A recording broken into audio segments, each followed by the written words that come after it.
নতুন নির্বাচন কমিশনের দায়িত্ব গ্রহণকে স্বাগত জানিয়েছে বিএনপি। দলটির নেতারা বলছেন, জনগণের প্রত্যাশা পূরণে নতুন কমিশন দ্রুত নির্বাচনের দিকে এগিয়ে যাবে বলে আশা তাদের।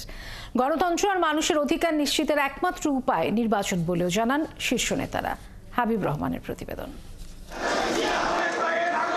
দীর্ঘদিন পর দেশে ফিরে বিএনপির প্রতিষ্ঠাতা শহীদ প্রেসিডেন্ট জিয়াউর রহমানের সমাধিতে শ্রদ্ধা জানান যুক্তরাজ্য সাবেক সভাপতি মুহিদুর রহমান।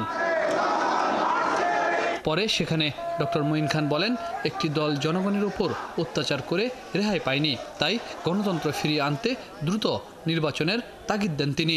এই সরকারকে অহেতুক কোনো বিলম্ব করলে হবে না, তাদেরকে অত্যাবশ্যক যে সংস্কার সেগুলো সম্পাদন করে অনতিবিলম্বে বাংলাদেশে একটি সুষ্ঠু নিরপেক্ষ নির্বাচন দিতে হবে। প্রেস ক্লাবে আলাদা অনুষ্ঠানে বিএনপি নেতারা বলেন, বিএনপি গণতন্ত্রের কথা বলে বলেই বারবার নির্বাচনের তাগিদ দিয়ে যাচ্ছে, কারণ বিলম্বিত নির্বাচন দেশে নতুন ষড়যন্ত্রের জন্ম দিতে পারে। সাধারণ মানুষ মুখিয়ে আছে কখন সে তার অধিকার প্রয়োগ করবে। সেই জন্যই বিএনপি বলে, যত দ্রুততম সময়ের মধ্যে নির্বাচন সম্পর্কিত যে সমস্ত প্রতিষ্ঠানগুলো ধ্বংস করে দেওয়া হয়ে গেছে সেগুলো পুনর্গঠন করে যত দ্রুততার সঙ্গে আপনি জনগণের প্রতিনিধির হাতে ক্ষমতা ফেরত দেওয়ার ব্যবস্থা করবেন, তত দ্রুত বিশৃঙ্খলা দূর হবে। আর দেরি নয়, দেরি করলে আমাদের ভারত আবার ষড়যন্ত্রের রূপ ধারণ করে শেখ হাসিনাকে যেভাবে আশ্রয় দিয়েছে, সেখান থেকে আবার ষড়যন্ত্র শুরু হতে পারে।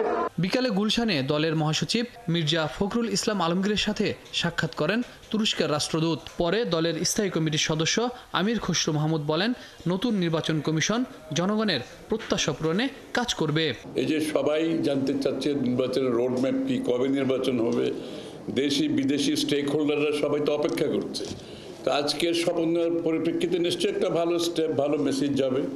তবে শপথ নেওয়ার পরবর্তী কার্যক্রম যেগুলো আছে সেগুলো তারা আশা করি আমরা জনগণের প্রত্যাশা পূরণে সফল হবে।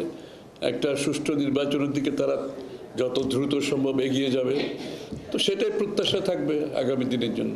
বিএনপি সরকার গঠন করলে রোহিঙ্গা সমস্যা সমাধানে তুরস্ক সহ সব পক্ষের সাথে একযোগে কাজ করবে বলেও জানান বিএনপির এই নেতা।